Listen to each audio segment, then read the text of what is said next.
Unit 2 یوم آزادی، تحریر پروفیسر نذیر صدیقی، نظر ثانی شاہد اقبال کامران۔ فہرست مضامین صفحہ نمبر 34، یونٹ کا تعارف صفحہ 35، یونٹ کے مقاصد صفحہ 35، مشکل الفاظ پڑھنے کا طریقہ صفحہ 36، سبق پڑھنا صفحہ 39، یوم آزادی صفحہ 40، مشکل الفاظ کے معنی صفحہ 45، مشکل جملے اور ان کی تشریح صفحہ 48، خود آزمائی نمبر 1 صفحہ نمبر 50، خود آزمائی نمبر 2 صفحہ نمبر 51، جوابات صفحہ نمبر 55۔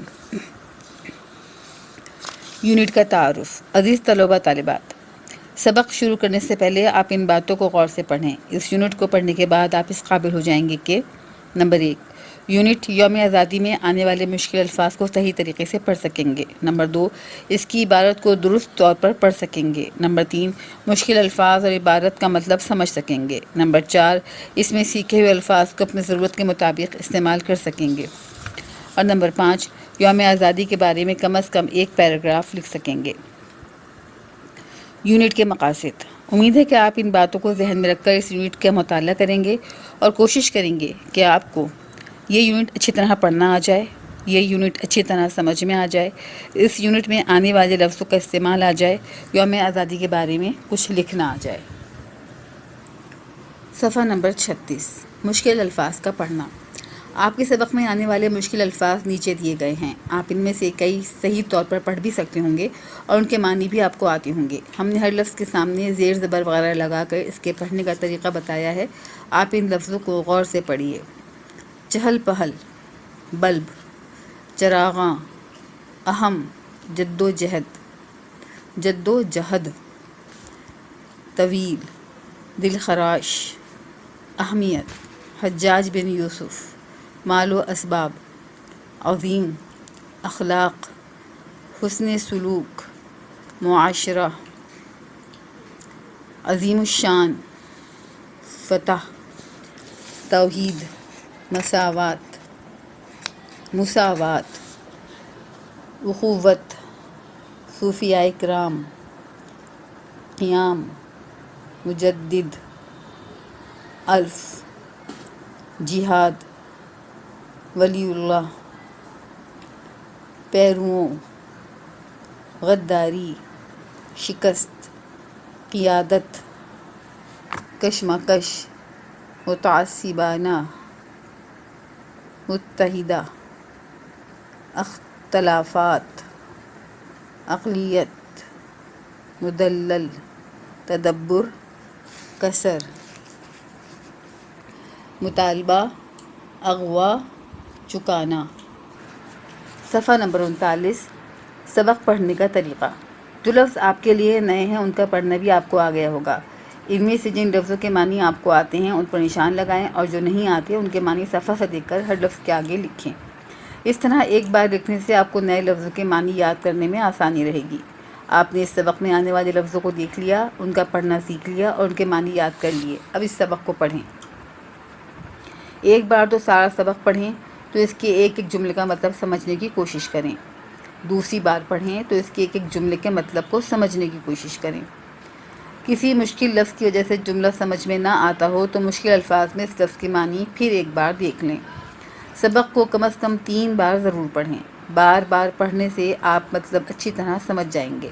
اگر کوئی مشکل ہو تو اپنے استاد سے پوچھیں۔ ریڈیو کیسٹ پروگرام سے آپ کو سبق پڑھنے اور سمجھنے میں مدد مل سکتی ہے، اس لیے اس سے بھی فائدہ اٹھائیں۔ سبق کا تعارف۔ اس سبق کا موضوع یوم آزادی ہے۔ اس میں یہ بتانے کی کوشش کی گئی ہے کہ ہمیں آزادی کس طرح ملی اور ہمارا وطن پاکستان کس طرح وجود میں آیا۔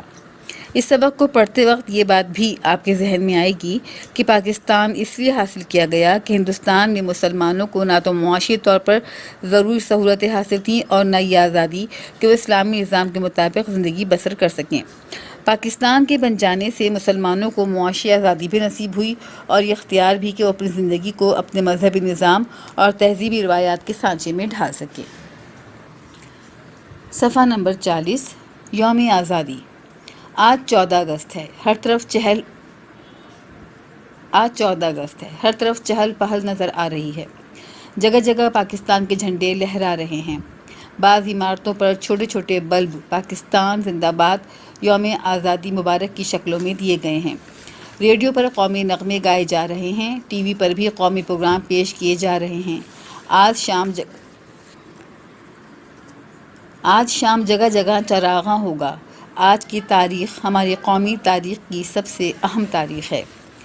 آپ نے کبھی سوچا کہ آج کے دن ہم اتنی خوشیاں کیوں مناتے ہیں؟ بات یہ ہے کہ آج ہی کے دن 1947 میں ہمیں آزادی ملی اور ہمارا پیارا وطن پاکستان وجود میں آیا۔ یہ دن دیکھنے کے لیے ہماری قوم کو بڑی جد و جہد کرنی پڑی اور اس کے لیے بے شمار قربانیاں دی گئیں۔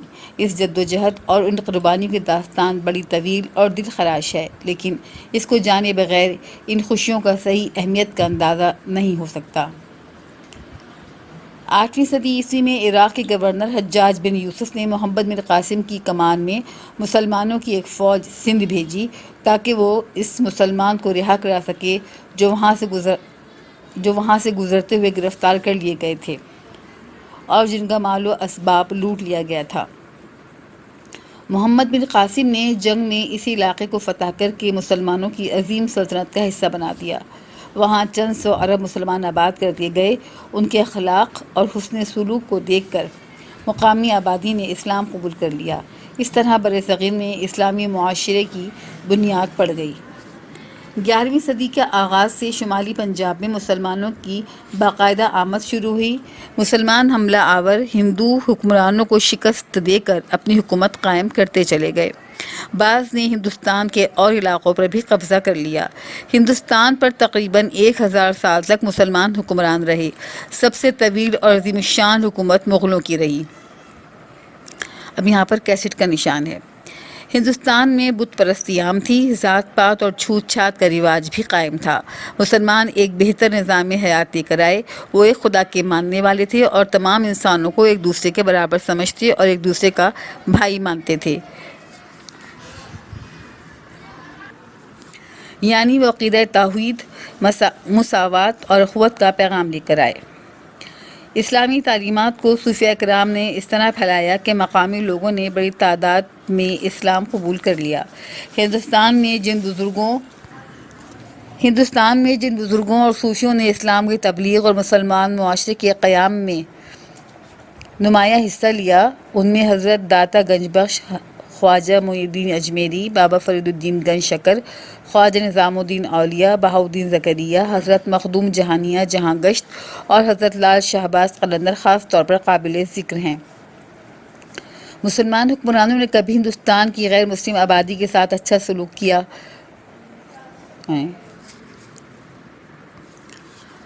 مسلمان حکمرانوں نے بھی ہندوستان کی غیر مسلم آبادی کے ساتھ اچھا سلوک کیا۔ انہوں نے غیر مسلموں پر اعتماد کیا اور اپنی حکومتوں میں انہیں اچھے منصب دیے، لیکن ان تمام باتوں کے باوجود ہندوؤں اور مسلمانوں میں ایک کشمکش جاری رہی۔ اس کشمکش کو دور کرنے کے لیے مغل بادشاہ اکبر کے زمانے میں دین الہی جیسا دین بھی ایجاد کیا گیا اور اشاعت اسلام کو روکنے کے لیے بھکتی تحریک جیسی تحریک بھی چلی۔ اس طرح کی کوششوں اور تحریکوں سے خطرہ تھا کہ مسلمان اپنی جداگانہ حیثیت نہ کھو بیٹھیں۔ اس لیے 17ویں صدی میں حضرت مجدد الثانی نے ان تحریکوں کے خلاف جہاد کیا۔ وہ مسلمانوں کو ایک الگ قوم دیکھنا چاہتے تھے۔ اسلام اور ہندوستانی مسلمانوں کی تاریخ میں ان کا بہت بڑا مقام ہے۔ اسلام اور ہندوستانی مسلمانوں کی تاریخ میں ان کا بڑا اہم مقام ہے۔ جب تک مسلمان سیاسی اور روحانی طور پر مضبوط رہے، ہندو انہیں کوئی نقصان نہ پہنچا سکے، لیکن 18ویں صدی تک پہنچتے پہنچتے مسلمانوں میں دونوں قسم کی کمزوریاں آ گئیں۔ ان کی گرتی ہوئی حالت سنبھالنے کے لیے حضرت شاہ ولی اللہ نے بڑی کوششیں کیں۔ انہوں نے مسلمانوں کے سیاسی اور اخلاقی زوال کو روکنے کے لیے کئی کام کیے۔ بعد میں ان کے بیٹوں اور پیروؤں نے باقاعدہ جہاد میں حصہ لیا، لیکن مسلمان آپس کی نااتفاقی اور غداری کی وجہ سے اپنے دشمنوں سے جنگ میں شکست کھاتے چلے گئے۔ آخرکار حکمران سے غلام ہو کر رہ گئے۔ مسلمانوں کی سیاسی کمزوریوں سے فائدہ اٹھا کر کبھی راجپوتوں نے ان کے خلاف سر اٹھایا، کبھی مرہٹوں نے اور کبھی سکھوں نے۔ آخر میں ایسٹ انڈیا کمپنی کے انگریز تاجر بھی ہندوؤں کے ساتھ مل کر مسلمانوں کے خلاف سازش کرنے لگے۔ رفتہ رفتہ انگریزوں کی طاقت اتنی بڑھ گئی کہ وہ ہندوستان کے مختلف صوبوں پر قابض ہو گئے۔ مغلیہ سلطنت کے آخری بادشاہ بہادر شاہ ظفر کی حکومت سمٹ کر دہلی تک محدود رہ گئی۔ 1857 کی جنگ آزادی میں یہ حکومت بھی مسلمانوں کے ہاتھوں سے نکل گئی۔ انگریز پورے ہندوستان کے حکمران بن گئے۔ انگریزوں کے غلام تو ہندو بھی تھے، لیکن اس غلامی سے زیادہ نقصان مسلمانوں کو پہنچا۔ پہلے تو انگریزوں نے مسلمانوں پر بڑے ظلم ڈھائے، بعد میں مسلمان انگریز اور ہندو دونوں کے اقتصادی رویوں کا نشانہ بنتے رہے۔ دونوں نے مسلمانوں کو زیادہ کمزور بنانے کی کوشش کی۔ Lecture number 4۔ 19ویں صدی میں سر سید احمد خان نے مسلمانوں کی قیادت سنبھالی تو انہوں نے مسلمانوں کی طرف سے انگریزوں کی بدگمانیوں کو دور کرنے کی کوشش کی۔ پھر انہوں نے مسلمانوں کو نئے حالات کے مطابق چلنے کا مشورہ دیا۔ ان کا خیال تھا کہ مسلمان جدید تعلیم یعنی انگریزی تعلیم حاصل کیے بغیر موجودہ حالات کا مقابلہ نہیں کر سکتے، اسی لیے انہوں نے مسلمانوں کی تعلیمی ترقی پر زیادہ زور دیا۔ مسلمانوں کی جدید تعلیم کے لیے ان کی ایک نہایت اہم کوشش علی گڑھ میں ایک کالج کا قیام ہے، جو آگے چل کر مسلم یونیورسٹی علی گڑھ بن گیا۔ پاکستان کے بنانے میں اس یونیورسٹی کے طلباء کی خدمات کو کبھی بھلایا نہیں جا سکتا۔ سر سید احمد خان رہنما تو مسلمانوں کے تھے، لیکن وہ ہندوؤں اور مسلمانوں کی تاریخی کشمکش کے باوجود چاہتے تھے کہ وہ دونوں قوتیں مل کر رہیں اور ترقی کریں۔ ان کی یہ آرزو پوری نہ ہو سکی۔ اردو زبان اور ادب ہندوؤں اور مسلمانوں دونوں کی کوششوں کا نتیجہ ہے۔ جب سر سید احمد خان نے اردو زبان کی طرف ہندوؤں کے متفاوتانہ رویے کو دیکھا تو انہیں یقین آ گیا کہ یہ دونوں قومیں نہ تو مل کر رہ سکتی ہیں، نہ ترقی کر سکتی ہیں۔ ہندوستان کی سب سے بڑی سیاسی جماعت آل انڈیا کانگریس ہے، جس کی بنیاد 1885 میں پڑی۔ اگرچہ اس جماعت میں مسلمان بھی شریک رہے ہیں، لیکن اس میں اکثریت ہندوؤں کی رہی ہے۔ یہ جماعت ہندوؤں اور مسلمانوں کی متحدہ قومیت پر زور دیتی رہی، جس کا مطلب یہ ہے کہ ہندو اور مسلمان دونوں ایک قوم ہیں، کیونکہ دونوں ایک ملک ہندوستان میں رہتے ہیں۔ یہاں پھر بھی کیسٹ کا نشان ہے۔ 1906 میں ہندوستانی مسلمانوں کی سب سے بڑی جماعت آل انڈیا مسلم لیگ وجود میں آئی، جو دو قومی نظریے پر اصرار کرتی رہی۔ اس نظریے کا مطلب یہ ہے کہ ہندوستان کی بڑی قومیں دو ہیں، ایک ہندو، دوسرے مسلمان۔ کیونکہ دونوں کے مذہب الگ الگ ہیں اور قومیت کی بنیاد وطن پر نہیں مذہب پر ہے، مسلم لیگ نے مسلمانوں کے ایک اقلیت ہونے سے انکار کر دیا۔ اس نے مسلمانوں کے ایک الگ قوم ہونے پر زور دیا۔ یہ بات شروع سے واضح تھی کہ انگریز ہندوستان پر ہمیشہ حکومت نہیں کر سکتے، ایک نہ ایک دن انہیں ہندوستان کو آزاد کر دینا تھا۔ دوسری جنگ عظیم جو 1939 سے شروع ہو کر 1945 میں ختم ہوئی، اس کے بعد ہندوستان میں انگریزوں کا ٹھہرنا ناممکن ہو چلا تھا۔ ان کی سیاسی طاقت بہت کمزور ہو چکی تھی۔ صفحہ نمبر 43۔ انگریز اپنے ساتھ جمہوری نظام لائے تھے، جس میں معاملات اکثریت کے ووٹ سے طے ہوتے ہیں۔ ہندوستان میں اکثریت ہندوؤں کی تھی، اس کے معنی یہ تھے کہ انگریزوں کے چلے جانے کے بعد مسلمانوں کو ہندوؤں کے رحم و کرم پر زندگی بسر کرنا پڑتی۔ صورتحال مسلمانوں کے لیے نقصان دہ بھی تھی اور تکلیف دہ بھی۔ 20ویں صدی میں ہندوستانی مسلمانوں کے سب سے بڑے رہنما قائد اعظم محمد علی جناح تھے۔ وہ کانگریس میں بھی شامل رہے۔ کانگریس دعوت تو پورے ہندوستان کے لوگوں کی نمائندگی کرتی تھی، لیکن عملاً وہ ہندوؤں کے حقوق کے تحفظ پر کمر بستہ رہی۔ قائد اعظم مسلمانوں کے نمائندہ سیاسی تنظیم مسلم لیگ میں شامل ہوئے۔ انہوں نے مسلمانوں کے حقوق کے تحفظ کے لیے کانگریس کے ساتھ کئی مشہور معاہدے کیے، مثلاً میثاق لکھنؤ، تجاویز دہلی وغیرہ۔ ہندو معاہدے تو کر لیتے تھے، لیکن ان پر عمل نہیں کرتے تھے۔ انگریزوں کی پالیسی بھی لڑاؤ اور حکومت کرو کی پالیسی تھی۔ نتیجہ یہ ہوا کہ ہندوؤں اور مسلمانوں کے درمیان جگہ جگہ فسادات ہونے لگے۔ مسلمانوں کے ساتھ ملازمت اور کاروبار میں بھی بڑی ناانصافیاں ہونے لگیں۔ ان حالات کے پیش نظر ہندوستان کے مختلف علاقوں کی تقسیم کی تجویز سامنے آنے لگی۔ اس تجویز کا مطلب یہ تھا کہ ہندوستان کے جن صوبوں میں مسلمانوں کی اکثریت ہے وہ مسلمانوں کے حوالے کر دیے جائیں، تاکہ مسلمان امن و امان کے ساتھ زندگی بسر کر سکیں۔ باقی صوبوں میں ہندوؤں کی حکومت ہو۔ تقسیم کی تجویز پیش کرنے والوں میں ہندو بھی تھے اور مسلمان بھی، لیکن اس تجویز کو اہمیت اس وقت حاصل ہوئی جب علامہ اقبال نے 1930 میں مسلم لیگ کے سالانہ اجلاس کی صدارت کرتے ہوئے الہ آباد میں اس تجویز کو نہایت مدلل طور پر پیش کیا۔ یہاں پہ پھر کیسٹ کا نشان ہے۔ 1937 میں قائد اعظم نے مسلم لیگ کی صدارت سنبھالی۔ علامہ اقبال نے قائد اعظم سے خط و کتابت کر کے انہیں اس بات کا قائل کیا کہ ہندوؤں اور مسلمانوں کی سیاسی اور معاشی مسائل کا تقسیم ہند سے بہتر حل کوئی اور نہیں۔ صفحہ نمبر 44۔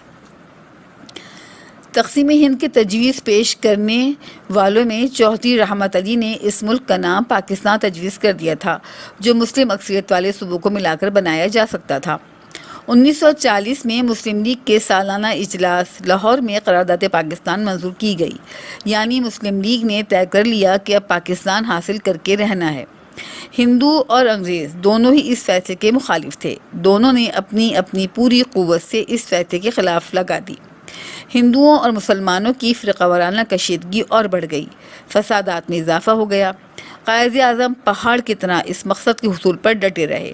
ان کی غیر معمولی ذہانت اور تدبر کی بدولت 7 سال کی مختصر مدت میں قرارداد پاکستان کا سفر طے ہو گیا۔ 14 اگست 1947 کو دنیا کے نقشے پر ایک نیا ملک پاکستان ابھر آیا۔ قائد اعظم کو پاکستان کے لیے ہندوؤں اور انگریزوں سے انتہائی سخت دستوری جنگ لڑنا پڑی۔ اس کے باوجود انگریزوں کی حکومت نے پاکستان اس شکل میں نہ دیا جس میں اس کا مطالبہ کیا گیا تھا، اور انصاف کے مطابق اسے جس شکل میں ملنا چاہیے تھا۔ ہندوؤں نے بے ایمانی سے دیے ہوئے پاکستان کو بھی ختم کر دینے میں کوئی کسر نہ چھوڑی۔ پاکستان کے قیام کا اعلان ہوتے ہی پورے ہندوستان میں فسادات کی آگ بھڑک اٹھی۔ ان فسادات میں لاکھوں مسلمان انتہائی بے دردی سے مارے گئے، بے شمار عورتیں بیوہ اور لڑکیاں اغوا ہو گئیں، لاکھوں بچے یتیم ہو گئے، املاک لوٹ گئیں۔ مسلم اکثریت کے کئی علاقے پاکستان کو نہیں ملے۔ سرکاری اثاثوں کی تقسیم میں بھی بے ایمانی اور وعدہ خلافی سے کام لیا گیا۔ غرض یہ کہ ہمیں اپنی آزادی اور اپنا وطن بہت بڑی قیمت چکانے کے بعد ملا ہے۔ یہی وجہ ہے کہ یوم آزادی اتنی دھوم دھام سے منایا جا رہا ہے۔ جو چیز مشکل سے ملتی ہے اس کی خوشی بھی زیادہ ہوتی ہے، اور ہونی بھی چاہیے۔ اب آپ اس یونٹ کے پیراگراف نمبر 5، 13 اور 18 کیسٹ سے سنیے۔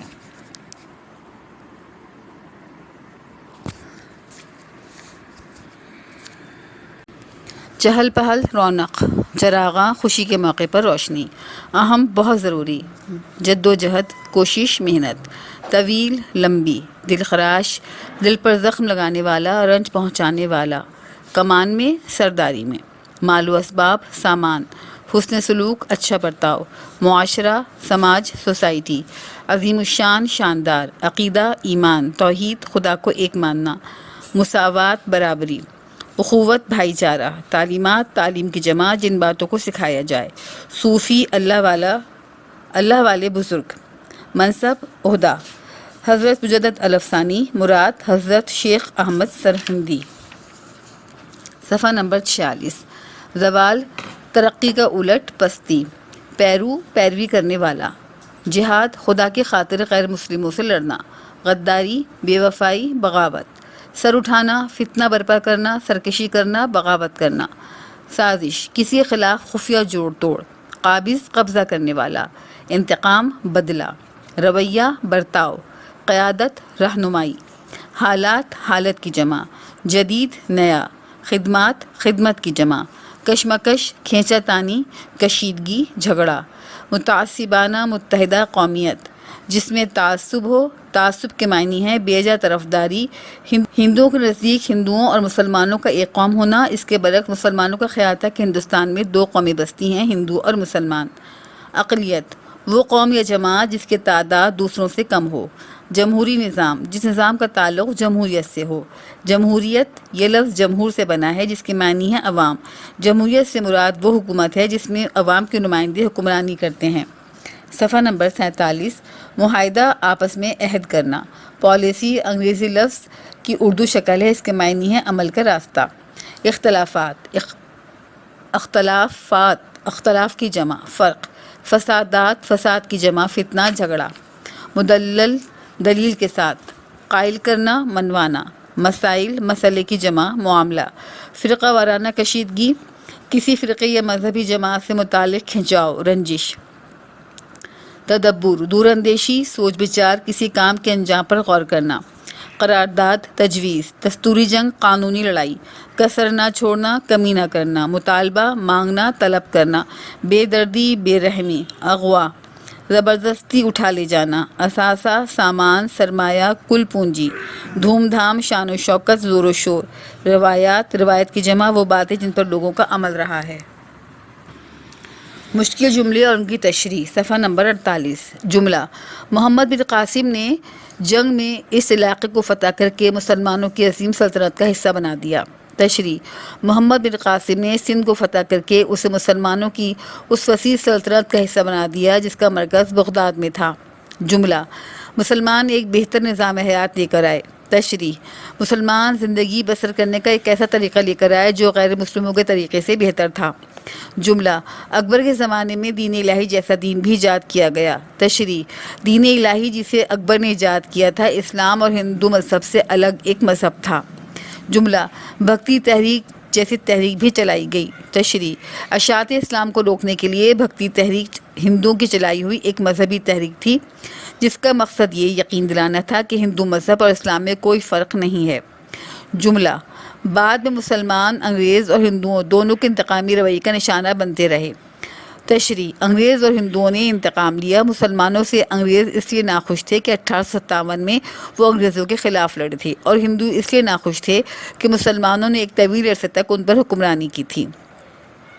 جملہ: وہ ہندوؤں اور مسلمانوں کی تاریخ کی کشمکش کے باوجود یہ چاہتے تھے کہ دونوں قومیں مل کر رہیں۔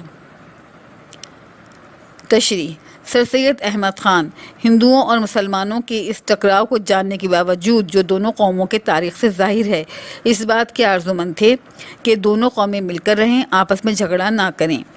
جملہ: قائد اعظم کو پاکستان کے لیے ہندوؤں اور انگریزوں سے انتہائی سخت دستوری جنگ لڑنا پڑی۔ تشریح: قائد اعظم اپنے زمانے کے بہت بڑے قانون دان تھے، اس لیے وہ ہندوؤں اور انگریزوں کے خلاف قانونی جنگ لڑتے رہے۔ صفحہ نمبر 49۔ جملہ: سرکاری اثاثوں کی تقسیم میں بھی بے ایمانی اور وعدہ خلافی سے کام لیا گیا۔ تشریح: جب ہندوستان کی تقسیم ہو گئی تو قاعدے کے مطابق مالی سرمایہ اور دوسرے سامان کو ہندوستان اور پاکستان کے درمیان تقسیم ہونا تھا، لیکن اس میں پاکستان کو اس کا پورا حصہ نہ ملا، سرمایہ اور سامان دونوں کم ملے۔ سرگرمی نمبر 1، اس سال آپ نے یوم آزادی کو کیسے منایا؟ صفحہ نمبر 50، خود آزمائی نمبر 1۔ سوال نمبر 1، جب آپ اس سبق اچھی طرح سے پڑھ لیں تو ان سوالوں کے مختصر جواب سوچیں اور کتاب کے آخر میں دیے ہوئے جوابات سے ملا کر دیکھیں۔ اگر آپ کے جوابات دیے ہوئے جوابات کے مطابق نہ ہوں تو سبق کے متعلقہ حصے کو دوبارہ پڑھیں۔ نمبر 1، محمد بن قاسم کس صدی میں سندھ آئے؟ نمبر 2، پاکستان کب وجود میں آیا؟ نمبر 3، ہندوستان پر مسلمانوں نے کتنے سال حکومت کی؟ نمبر 4، ہندوستان میں اسلامی تعلیمات کن لوگوں نے پھیلائیں؟ نمبر 5، حضرت مجدد الفسانی کیا چاہتے تھے؟ نمبر 6، 18ویں صدی میں مسلمانوں کے سیاسی اور اخلاقی زوال کو روکنے کی کوششیں کس نے کیں؟ نمبر 7، مسلمانوں کے لیے انگریزی تعلیم کو کس نے ضروری قرار دیا؟ نمبر 8، مسلمانوں کے ایک الگ قوم ہونے پر کس سیاسی جماعت نے زور دیا؟ نمبر 9، انگریز اپنے ساتھ کون سا نظام لائے تھے؟ نمبر 10، قائد اعظم کو اس بات کا قائل کس نے کیا کہ ہندوؤں اور مسلمانوں کی سیاسی اور معاشی مسائل کا بہترین حل تقسیم ہند ہے؟ صفحہ نمبر 51، خود آزمائی نمبر 2۔ نمبر 1، نیچے دیے ہوئے لفظ زیر زبر وغیرہ کے ساتھ لکھے گئے ہیں، آپ اس لفظ پر نشان لگائیں جس پر زیر زبر وغیرہ صحیح لگائے گئے ہوں۔ تدبر، تدبر، کسر، کسر، مطالبہ، مطالبہ، مدلل، مدلل، متحدہ، متحدہ، الف ثانی، الف ثانی، ولی اللہ، ولی اللہ، غداری، غداری، اخوت، اخوت، مساوات، مساوات۔ نمبر 2، نیچے دیے ہوئے لفظ آپ کے سبق میں موجود ہیں، آپ اپنے سبق کو دیکھ کر بتائیں کہ کون سا لفظ مذکر ہے اور کون سا مؤنث۔ جد و جہد، فوج، تبلیغ، نقصان، قیام، صورتحال، تحفظ، تجویز، حل، کسر۔ صفحہ نمبر 53، خود آزمائی نمبر 2 کا 5 خالی جگہ کو مناسب الفاظ سے پر کریں۔ نمبر 1 ہے کہ قائد اعظم کو پاکستان کے لیے ہندوؤں اور انگریزوں سے انتہائی سخت جنگ لڑنا پڑی۔